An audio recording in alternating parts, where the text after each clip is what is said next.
Yo, what's up, fam? On this episode of the Foresight Podcast, we're going to be talking with my friend, the artist, Valeria Rodriguez. Let's go.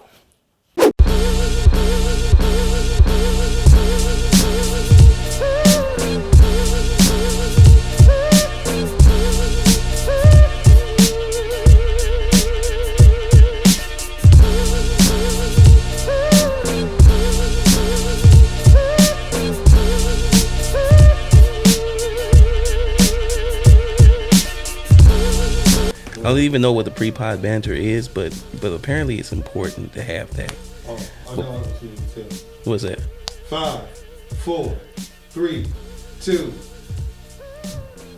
That was pretty good. I like how you did that. That was all right. That's why they pay you the big bucks.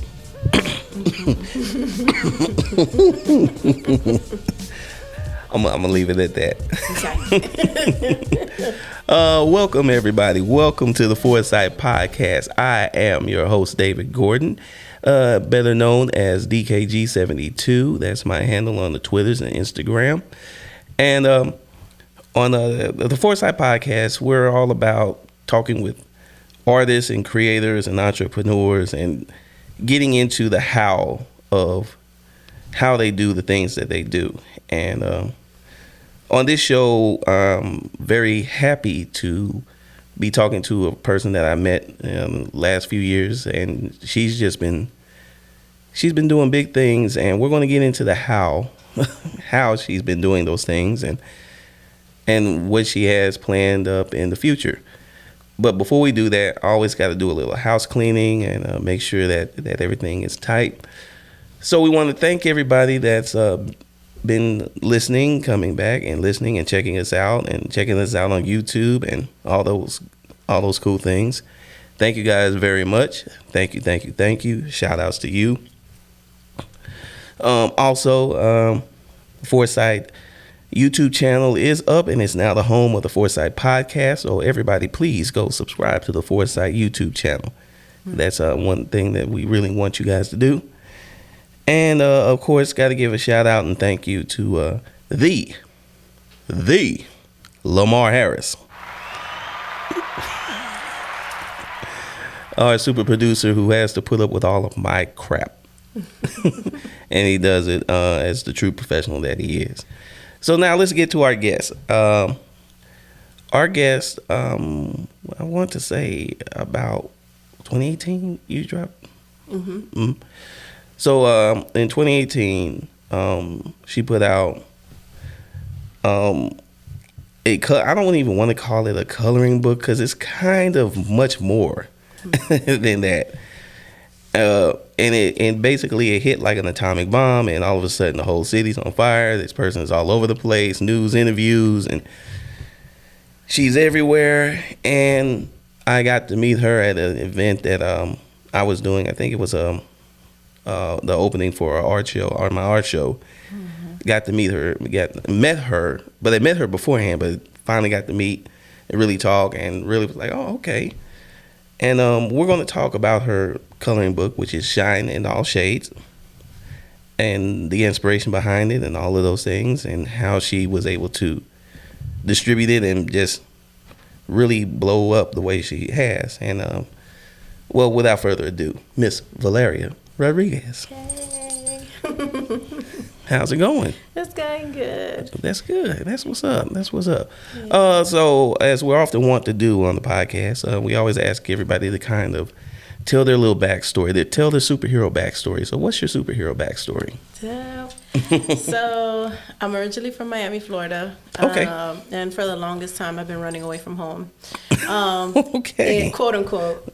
There was a lot of trauma in my family, a lot of trials and tribulations like anybody else, but it was really hard just growing up. First generation with parents that didn't speak the best English, and were always pushing us to be great, but we just didn't have the best of examples, at least in American traditional ways, but they were amazing. So I've always been running away from home, and I found myself just being depressed and dealing with anxiety, really heavy. I didn't know what it was for a really long time until networking, communicating with people in college, and you know, meeting amazing people, we just opened up, and I realized that's what it was. And I would escape from those negative vibes and just dealing through art. And it exploded into graphic design, into digital art, into, I love painting, I love doing murals. I've done a couple here in St. Louis too. Okay. And then Shining in All Shades is almost like she's me. She's my story. And I always like to share this one big pivotal moment in my life where I'm of Dominican descent. So I was sitting with my Dominican aunt. She was, you know, she's significantly darker than me. We all come in different shades, you know, shapes and sizes. We were super diverse. And she was combing my hair when I was 13. She came down from Jersey to visit. She pulled out like a whole collection of brushes. And she's like, okay, you need to get all these brushes so you could detangle your hair and da-da-da-da-da and this and this and that. She's combing my hair. She's like, oh, your hair's kinky, pero it's better than mine. Mine is ugly. Yo soy negra, soy fea. She said I'm black and I'm ugly in Spanish, and she just laughed it off. And it's like that kept happening in different spaces. That kind of energy, that kind of self-talk, and just, I understand, you know, like, you know, to laugh at your pain. I get it. You know, we do it all the time. That's a way to survive, or just kind of just like, whatever, you deal. But it got to a point where it was happening in different cultural groups, different social groups from my childhood into my adulthood. And I was just over it. Like, why do we talk to ourselves this way? Why do we say we're less than? Why do we say that we're ugly? Why do we say that to ourselves? And I had to deprogram myself and like face my parents, face my elders, and the associates and acquaintances, friends, real close friends. And it's like, let's unpack that, because why do you say that? Where did this come from? So, you know, between all of that, regular life, and just being Afro Latina in America, where I'm not black enough for my I'm not black enough for my African American friends or certain circles, but I'm not Latina enough for other spaces, because even in Latin America, there's a lot of discrimination, prejudice, racism, all of the isms, colorism, and just seeing that kind of splayed out in different groups, like, it blew my mind. So creating Shine in All Shades is a safe space. It's a creative wellness tool that celebrates who we are, paired with affirmations and quotes and hand-drawn illustrations that shine a light on the full spectrum of women specifically right now, because it's a book series this coming. So the first one is specifically for women, celebrating us and shining on us unapologetically. So yeah. No, it's definitely got to be unapologetically. Let's kind of unpack. Wow, it's a lot. It's a lot. So we're going to unpack a lot here, because colorism in the Afro Latino community is something, for some reason, that it caught my attention in the past couple of years. I had no idea it was the issue that it is, but I saw something on, you know, the YouTube rabbit hole. So Absolutely. I was on the YouTube rabbit hole at like 3 a.m.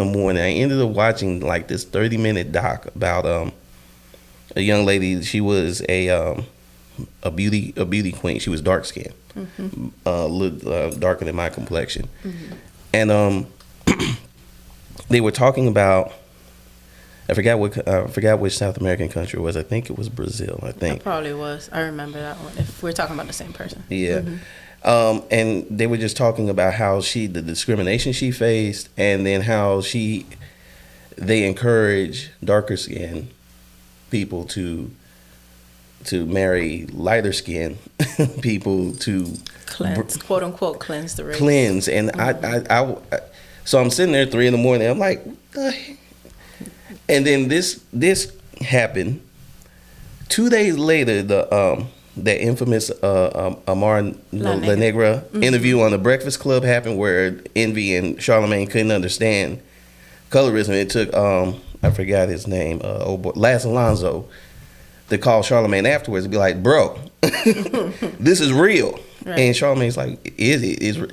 And I'm like, "Yes." I remember screaming at my computer screen, like, "Dude, it's real. She's telling you the truth." Right. It's her experience. It's her life. artists, we tend to take those type of experiences. Being African American, and I use that experience to color the stories that I create. Mm-hmm. What was, and I know you said you know it became a safe space, but what was the process of you really taking those experiences and bringing them into your art? Well, I love Instagram and I love Pinterest. And just first of all, learning more about my history, learning more about my heritage. My parents were we're very Dominican in the house. Like, I never considered myself American. I always considered myself Dominican. Spanish was my first language. Though I was born here, it didn't make sense to me because at home, it was the farthest thing from American. Right. So in my head, that's how I always felt. We never talked about color. We never addressed racism. So it's like at home, we were never the most patriotic, quote unquote, Dominicans, but like you could tell it was very rich in our heritage and, you know, just our culture. So just finally taking my kid blinders off and just seeing the world as it was, seeing my culture as it was, understanding the history that my parents didn't even know fully because they were kind of guarded from it as children going through the period.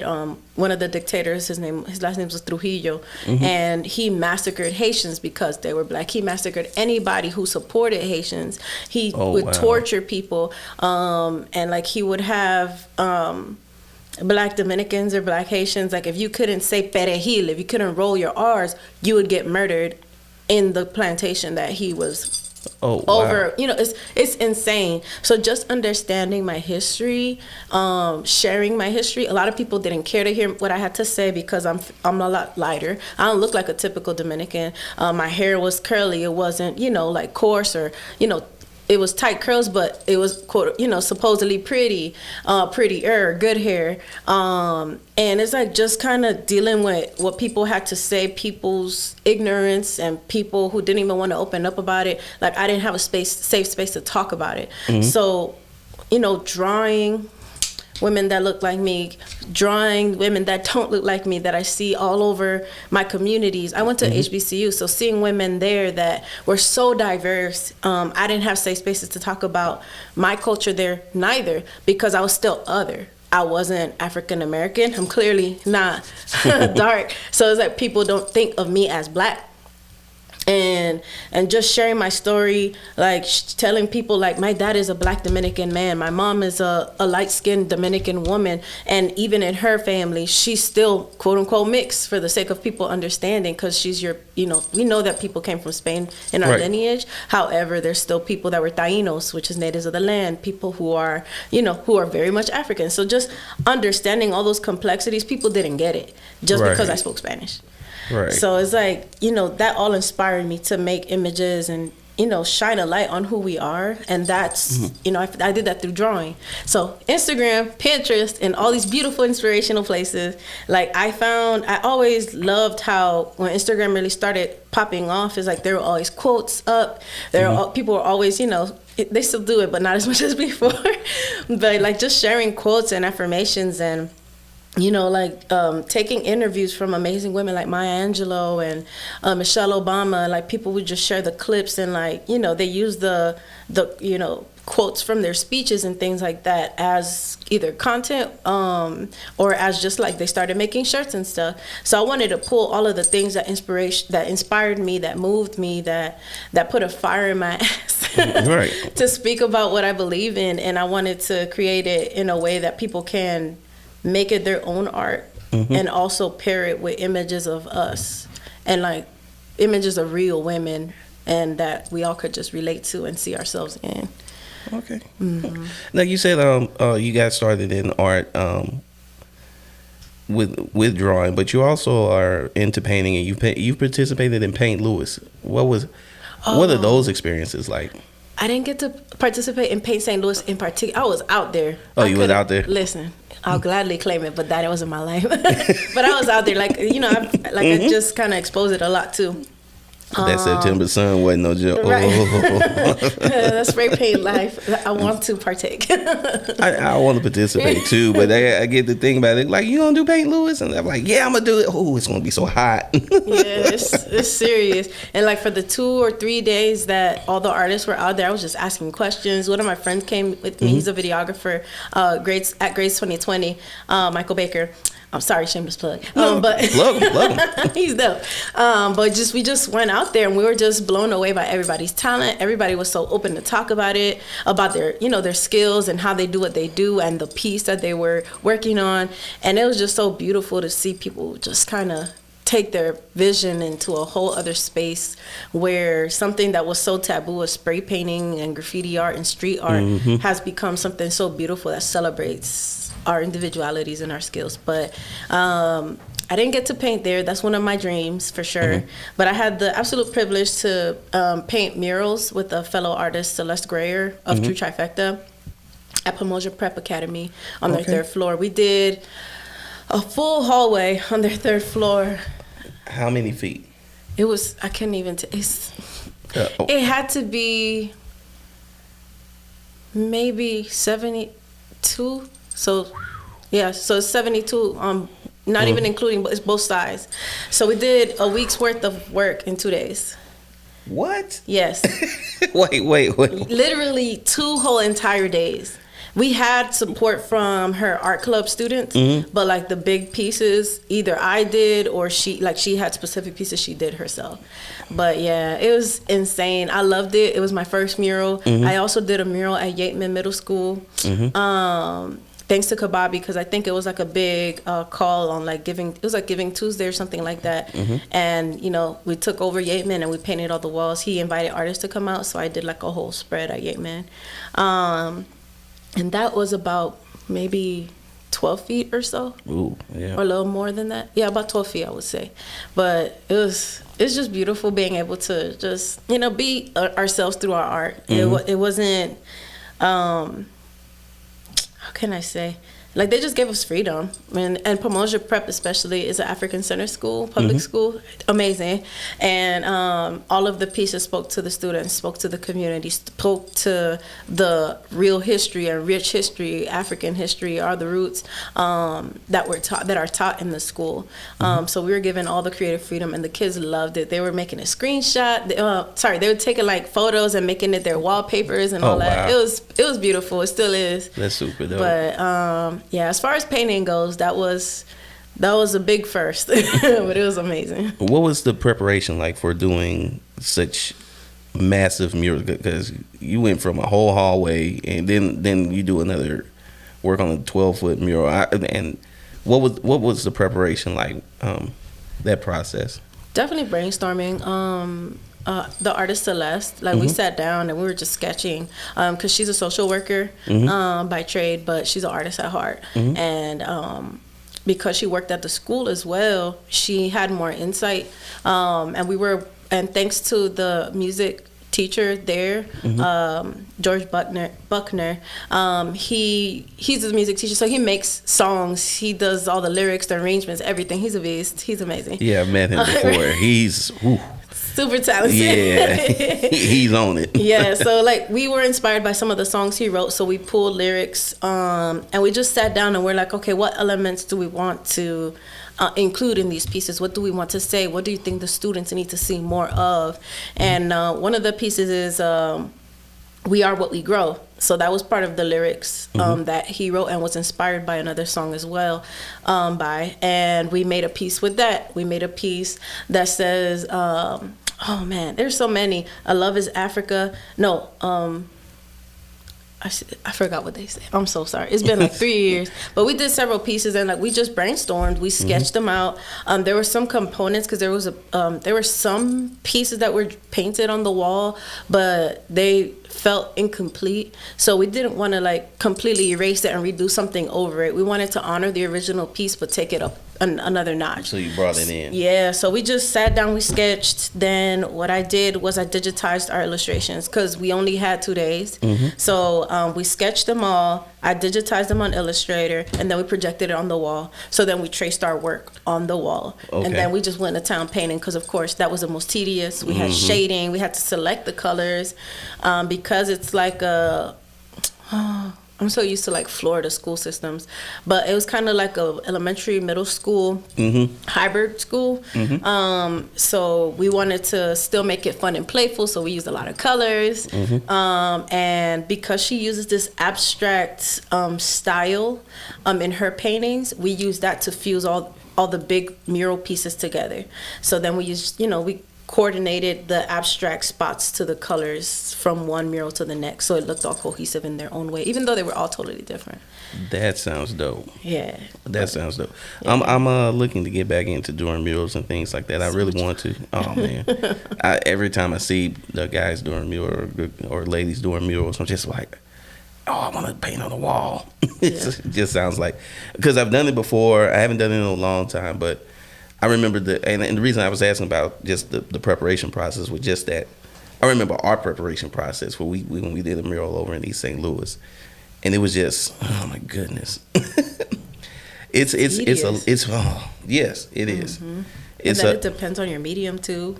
Oh yeah. How much product you're gonna need, what you're gonna budget, and things of that nature. Okay. Yeah, that's about it. You said when you did your coloring book. Now you said that you took the original sketch for the murals, and you drew it out or traced it out in Illustrator. When I look at your coloring book, were you using Illustrator to do the illustrations as well, or was that sort of kind of hand drawn and then? So combination. So I hand drew them first because initially I was just sketching. Because that's what I felt like doing. Right. Like I really was getting into Snapchat, and that's when Snapchat started. Like now on Snapchat, you can basically follow certain companies, certain journalism type brands, media brands, and they have curated content for Snapchat in particular. Oh wow. So I was following Essence and things and like certain other media type companies and magazines. And I was just surprised, but they cater to more like, people in their 20s, people like, entering adulthood and entering into their 30s. So their style was so different. And I was just always inspired to draw some women that would pop up on their content. Of course. And it was like, I think it was specifically, what is it? It's like Afro punk type stilo, and like just showing off like women with flowers and fairy costumes and glitter with all the hair dyes and big curls and all kinds of dopeness. And I was like, oh, she's pretty. Let me take a screenshot. I will always take pictures of my friends and people. And I'm like, hey, can I draw you? Okay. So I'll just sketch. So I was literally just doing it for kicks and giggles. And then somebody was like, oh, I want to color her. She looks like she'll be a good drawing. I'm like, that's in the works. So yeah, that's in the works. Right. And I'm like, no, I really gotta do it. They're gonna hold me accountable. Right. But anywho, so yeah, I would sketch them. Some of them were just portraits I did of my friends just for fun, and I would send it to them. And then I just grabbed the iPad, and Adobe had just rolled out their Adobe Draw app. Ooh. Yeah. Yeah. Okay. So I wasn't hip to Procreate for real yet either. So I would just take a picture of my drawing, then I would trace it in Adobe Draw, and then it made it easy for me to just export it to Illustrator. So then I cleaned everything up. In Illustrator. And then I refined it and prepared it for print. Illustrator is my main squeeze because that's where you refine everything and set it up for print. So yeah. We're going to go pay some bills, but when we get back, we're going to talk about our mutual love of Adobe Illustrator. We get inside baseball here. So let's go pay some bills real quick. When we come back, we'll talk about Adobe Illustrator and just some other things that really just crossed my mind just in our conversation. So this is the Foresight Podcast, and we'll be right back. Hey, what's up, fam? DKG72 here, and I wanted to talk to you guys about Patreon. If you know, at the end of every video, I always ask you guys to head over to Patreon, pick a tier, and choose, and your monthly donations help us the studio, create more and more great content for you guys to watch and listen to and read and enjoy. This month, I just added on a new tier, which is our $15 Foresight Gang tier. Gang. I always wanted to do that in the video. Anyway, with the $15 Foresight Gang tier, you're going to get 15% off the merch store on foresightstudio.com. You also get the Foresight podcast 1 week ahead of its drop date. You also get a free black and white pinup downloadable that you can download every month. And yeah, it's just a cool tier. Now, there are the other tiers, like there's the $5 tier, there's the $10 tier, where you get like 5% off, 10% off. And then there's the $20 tier in which you get a whopping 25% off. So head over to patreon.com, DKG72 Comics, and check out all the tiers and figure out which one works for you. And just remember, the $15 tier and the $20 tier, you'll get the Foresight podcast 1 week ahead of its drop date. All right, guys, it's your boy DKG72, and I'm out. Peace. It's so disappointing because it's good, but then it's like, dude, just make your version of the iPad. Right. They could have done that a long time ago. A long time ago. But then what kills me about Wacom is they always want to charge super huge amounts of money for stuff. I'm like, look, this is why Huon and everybody's eating and Xperia eating your lunch. It's only idiots like me that's just loyal to you. Let you know what's you like what you like. What the real problems are. What? 5, 4, 3, 2. You're really getting good with that. You know that? You really are. And we're back. Valeria, I was just we just did a show with another artist, and he was commenting on my use of Adobe Illustrator. Mm-hmm. And he's like, how do you work with that particular program? And I'm, so what I found out is it's a lot of artists that hate Illustrator. It's my favorite. Okay, I know why I love Illustrator. You tell me, why do you love Illustrator so much? So Illustrator, how can I say it? For me, Illustrator was the first program I had to really dive in and master. Mm-hmm. I remember one of my graphic design professors at Florida A&M would tell me, you need to master the pen tool. When you master the pen tool, you can do anything on Illustrator. Mm-hmm. So I would just dive in and like follow tutorials and do dope things, and you just have so much control. There's so many dope shortcuts that helps you just bring your idea to life. And it's like nowadays that people have iPads and they use Procreate. It's an extension of what Procreate does, except you can use a pen and whatnot, or a pencil rather. So it's like, if you love, the reasons people love Procreate are the reasons I love Illustrator. It's easy. You have a lot of control. You can add so many dope effects and presets, and you can organize your things. And because I'm a graphic designer first, by profession, so I do it all the time. It's just, I fall into love with it in a way that it's like, I don't even care too much to use my iPad now that I've mastered it so much. And I don't know, I just figured out how to love it. Weirdly enough, that's kind of the boat I'm in. I was up until actually pre-pandemic. I was not a lover of Illustrator other than to leather and workout leather, workout logos. But even then, I knew I wasn't really using it. But then shutdown hits, and I start just learning it, learning it. And then I started like taking to it like a fish. Like I was just like, oh, I can do that. Oh. Yep. And then next thing I know, like I'm literally I'm like at 80% mostly Illustrator when I do my digital art now. Yeah. If I'm not drawn to traditionally, and a lot of people are like, get Clip Paint Pro. I'm like, nah, I got it, but I don't get it. It's not the same. It's not the same. Mm-hmm. It's not the same. So yeah, you just have way more full control. If you I feel like you just got to get into tutorials and look at things that you really like that you don't really know how to do, or you find so complex you can't really wrap your mind around it, and just start making stuff. Because a lot of my clients that give me sketches for their logos or sketches for an image or whatever, like they're like, well, this is my basic idea, and I'm like, okay, I put it in Illustrator, make it pop. Oh, let me make this 3D, let me play with this, oh, let me do this and that. And it's like, you can't, I feel like if you don't like it, and especially if you haven't like really like flexed in it and learned as much as you can, of course you're not gonna like it, because you don't understand the value, you don't know what how much more you can do with that platform. And of course you're gonna feel limited. So it's like, once you really start to understand the capabilities of Illustrator, even Photoshop, and how you could even use both together, oh my God, it changes the game. And I could see why people are super attracted to Procreate, apart from the price point, obviously. But it's like, you know, you can literally draw on the app, and like that's something that fascinated me about the Wacom tablets and things like that.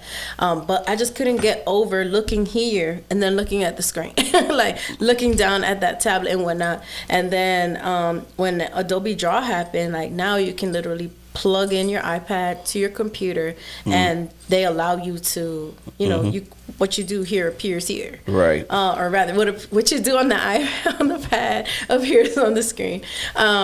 So it just, now it's made more easier. But at the end of the day, you can refine and add fonts to your desire. You can add the effects to your desire, and you're not limited to having to draw it. And like, I like my straight lines. Like, for me, it's gonna take me a long time to do something on like something like an iPad, where on Illustrator I can mark my points and get straight to it and just knock it out. Do you make your own brushes in Illustrator? Yeah, sometimes. Yeah, there's so many resources, so it's like, if you know, you know. So one of the things I like about it, and this is an ad for Illustrator, Adobe, because you don't know what's just yet. But one of the things I do like is that of all the programs that I've used, drawing programs, making brushes is the easiest in Adobe Illustrator, and I had no idea about this at first. And then once I learned, I was like, oh, you can't give the crackhead the crack. You can't. And now it's like, it's no stopping.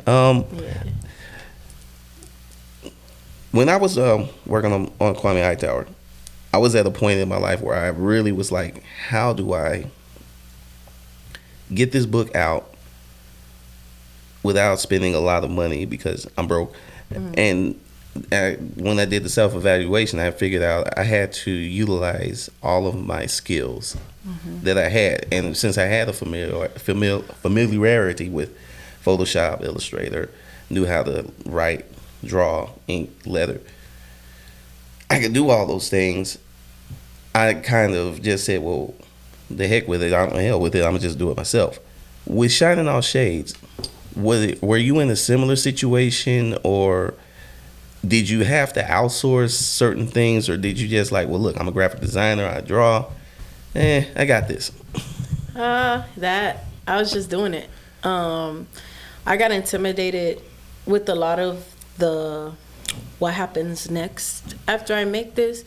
I got stuck in the production part. Making it wasn't the problem, because at that point in my life, I've worked with so many companies and design agencies that I had opportunities to learn different things. And it's like, I'm pretty well versed in Illustrator and Photoshop. So that part wasn't an issue, especially as a graphic designer. I've done tons of things for clients. I used to work for Gannett, which is a multimedia company based in Virginia, and they own USA Today. They own multiple news outlets, stations all over the country. So it's like, I've worked in a studio where I had to challenge myself and learn new things anyway. So it's like, my brain was already wired to figure stuff out, and it's just what I do.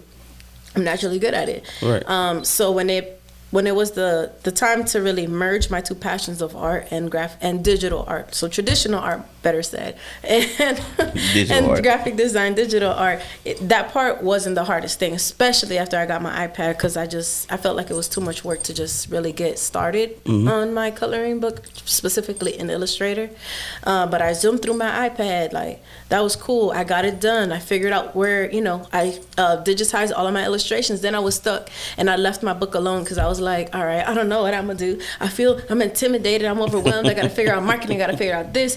And I'm like, okay, I can't do this. And like, one of my best friends and mentors, she's like, Val, print out what you have and let's see how much more you have to do, because you're probably done and you just gotta put it together. And I'm like, okay, if you say so. And I'm here taping everything to the wall, and I'm like, oh, I'm done. I just gotta do the cover and like some other like tweaks and things.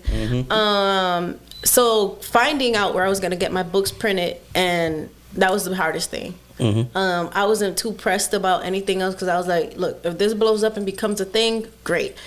I'm doing this because it's a passion project. I've wanted to do it. I'm doing the work and I love it. And for the little girl in me and all of the women of color, especially women of the African diaspora, this is for her. And if you want it, it's here. Right, Let's go. right. And I ran into Keisha Mabry. I met her through my partner, Walter. And I was like, Keisha, I need help. Where did you get your book printed? Because I don't know where to go. I don't want to use a publisher, because it's like, that's a whole other monstrosity in itself. And it's good. It has pros and cons. However, like, I wasn't going to do all the work and still either owe money, because it's all based on sales and things like that.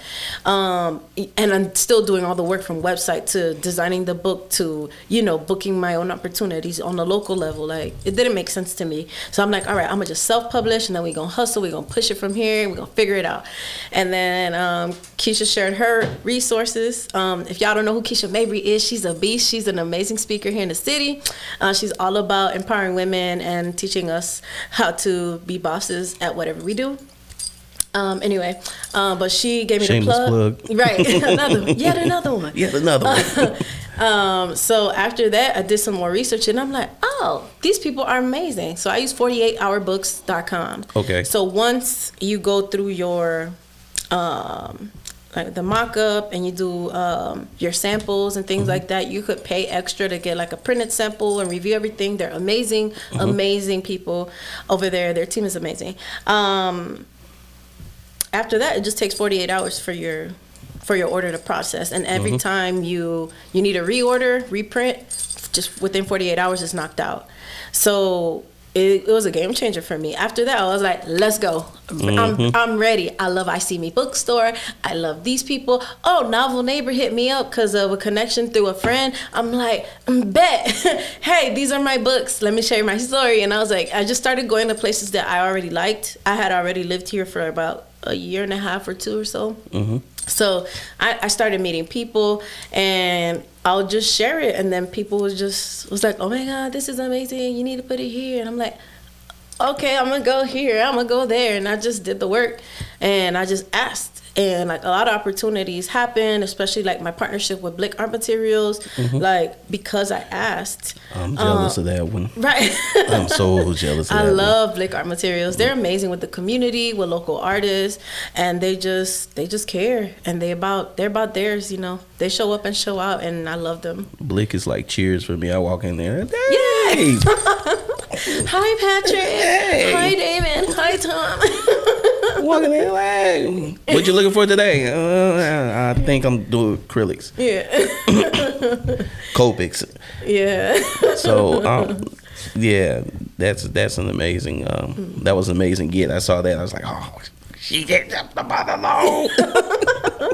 Nah, they're dope, and it's like I just brought on brand ambassadors to my I guess rolled it out into my brand, and I brought on creative brand ambassadors, like women who are boss creators, especially women of color, and they're amazing. And they're like, I told them about the partnership, and like, I love them. They help everybody. When I wanted to do a mural during the civil unrest and painting on, because one of my artist friends, Boss Babes, her name is Janessa Color Trips on Instagram, color_trips. And she was like, yeah, she was doing pieces throughout the city, painting on Black-owned businesses, boards protecting their property. And, Blick supported her and sponsored her endeavor, again, with Celeste Grayer. So it's like, honestly, it's just getting out of your comfort zone. That was the number one thing I learned. Get out of your comfort zone, ask for help. And I feel like there's so much tact to it, because you still have to be professional. You still got to be yourself. You got to be personable. And you have to respect companies and other brands know. Yeah. And be prepared for the no, but come correct. Be like, look, I do this, I do that. This is what we're doing. We would love to have a partnership with you. Like, it's not really about asking. It's like, what are you providing to get that in return? Yeah. And that was the biggest thing that intimidated me, especially as a transplant here in St. Louis. And I just shot my shot, and God be looking out. Yeah, and I'm gonna tell you that our local blick, we're just plugging everybody, right? But they do go hard for the community. Yeah. I remember I was doing something or trying to put together something, and they were like, "Look, man, if you need a prize basket or something, you just come talk to the manager. We got you." I was like, "You don't know me like that, right?" But they see you do the work. And they show up. Yeah. They see you doing the work, and they definitely show up. You have your finger, even more so, I think, than a lot of people that I know. You have your finger on the pulse of the artistic pulse of this city. You know a lot of people. And I asked this question in another show, but do you see St. Louis moving more towards embracing art as becoming a part of the culture, as like how some like Indianapolis, they're basketball. That's what the city's about. Obviously, sports wise, is baseball for us, but in that, when the other sports franchise spurned us, I've seen a lot of people moving. I've seen a lot of movement towards art and tech in the city, and I just wonder is it just me, or have you noticed the same thing? And if so, what is it that you've kind of seen on the scene? I feel like it's always gonna keep evolving because, we reflect what's happening in real life through our art in our own way. I've only been here for almost 4 years or so now, and I feel like it has evolved. But I never didn't not see art everywhere, Wow. Okay. And that was me just visiting, and that's something that really attracted me. Whether it was in a formal setting, as in the museums or events on Cherokee, like I fell in love with Cherokee off top, and like Sweet Art was the first restaurant that really took my attention because Kababi's art just stood out. And on top of the food, because Sweet Art is amazing, another shameless plug. But Kababi's art just really stole my attention. And then meeting you, and it's just, there's so many talented people. Taylor, what's her Instagram? Taylor Mayer. Yeah, but Taylor, she's another beast. It's like doing her chakra artwork and doing dope line work, and it's a celebration of who we are. And I feel like people are attracted to that, especially if you're consistent, if you're about your city and they see you out and about, like going to Conscious Fest, like just all of the events and festivals in the city, just seeing how the city shows up and just shows love like that really caught my attention as a visitor. So when I moved, I'm like, okay, oh my God, this event is so dope. This event is so dope. Like Trap X Art is, that's another amazing event. And it's like people are intentionally putting the culture on the spotlight to highlight who we are, to show the talent that's here, because from what I've understood over time is like people either leave St. Louis or they're here just to get what they need because the cost of living is so nice and the community is so dope and supportive, but then they buck and they leave and they don't really give back to the community. So I feel like people peep that and they're tired of that, so they're gonna celebrate what's here and the people who are here for us, no matter how big or small or evolving, whatever stage they are in here in the city. So I never did not see it, in my opinion. Well, I will tell you that there was a time when I don't think the arts community was as accepted, which I'm glad you never got that experience. I haven't been here. It was a struggle. Yeah. But I see it so it's so different now. It's so and I love it personally. I love it and I encourage it. But I agree with you on one thing. Very particular. I agree with you on everything, but one thing in particular was that it's a lot of people that came to the city did things, built themselves up, and then okay, all right, peace, y'all, dope. Right. Which brings me to the question that crossed my mind. It's like, okay, she's from Miami-Dade County. Yeah. And here's the thing. I'm born and raised here. I love St. Louis. But I also know our city can kind of be much. Yeah. And I'm like, she left sun and surf to come to the Midwest. Yeah. What was up with that? So was it just the art scene that you fell in love with that brought you here, or what was it that really, this is home, or this is where, at least where I want to be for now? So let's start here. I was born in D.C., raised in Miami all of my life. Mm-hmm. I ran away from home, trauma, all of this stuff. Went to Florida A&M University, did my 4.5 years there. Mm-hmm. From Tallahassee, I moved to Chicago. My sister is based there. So I lived with her family there for a year. Couldn't find a job because I thought I had it popping because I was talented and all these things fresh out of college. That doesn't happen, clearly. I really thought I had it like that. No, we all do. Right. And I interned for free at the YWCA in Chicago, and that was all cute until I got a job. I lived in Des Moines, Iowa for 5.5 years. Ooh. So I was already in the Midwest because of work. Finding jobs in Miami was not happening. Anywhere in Florida, for that matter. It just was not working for me. I felt, and I realized this I knew how to put it into words in a recent interview. And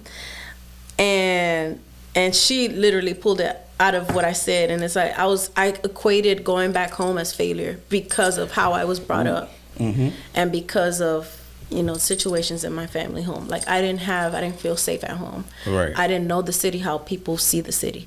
So so Miami just was not an option for me. So in the Midwest was the first time I found a job. I was able to sustain my life and live the way I wanted to, and I moved to St. Louis because of love.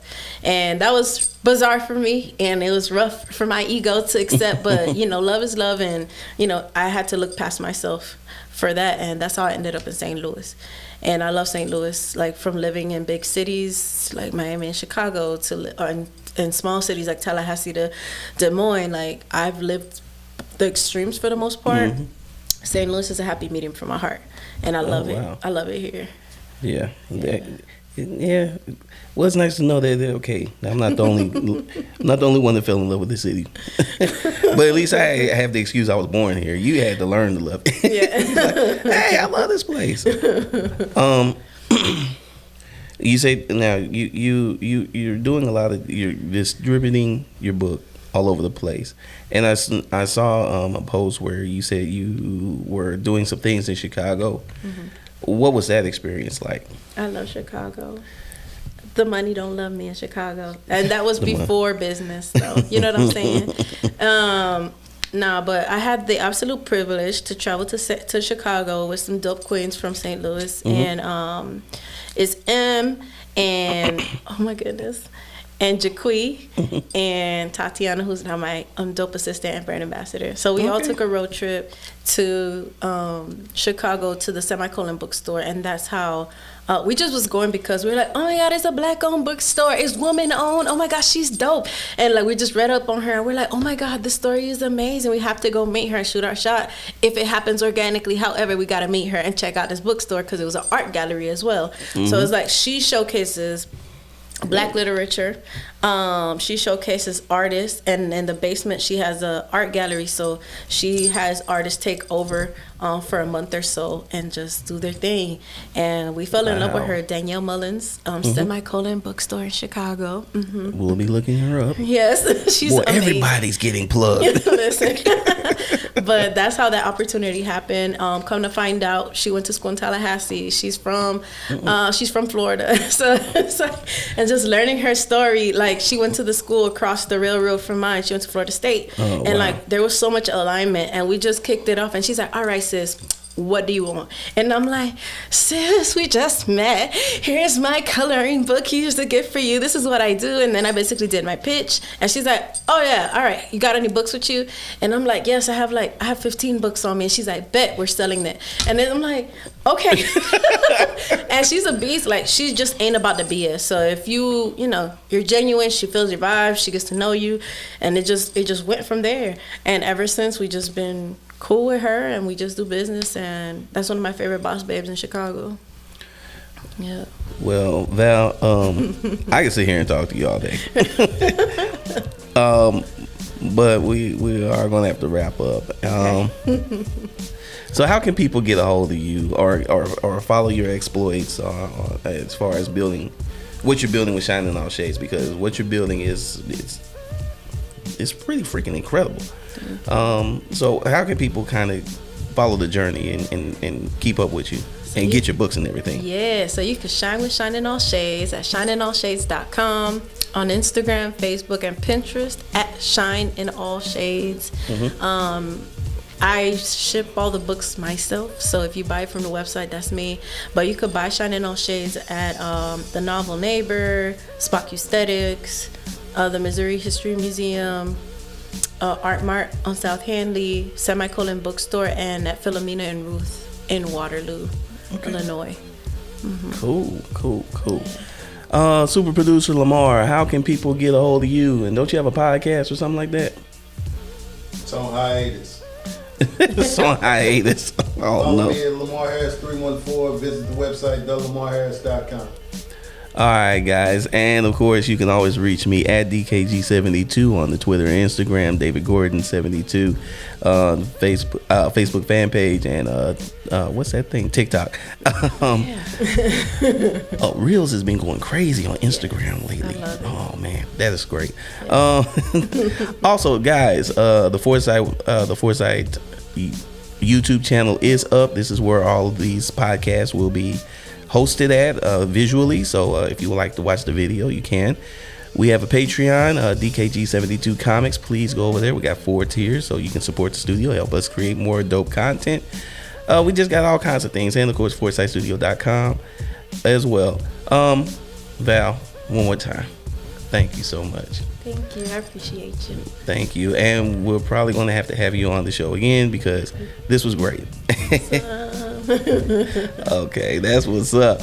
All right, guys, until next time, I am David Gordon, DKG72. That's super producer Lamar Harris, who's about to trip and fall. I had to do it. Behind the scenes. And this is the Foresight Podcast, so we will see you next episode. Peace.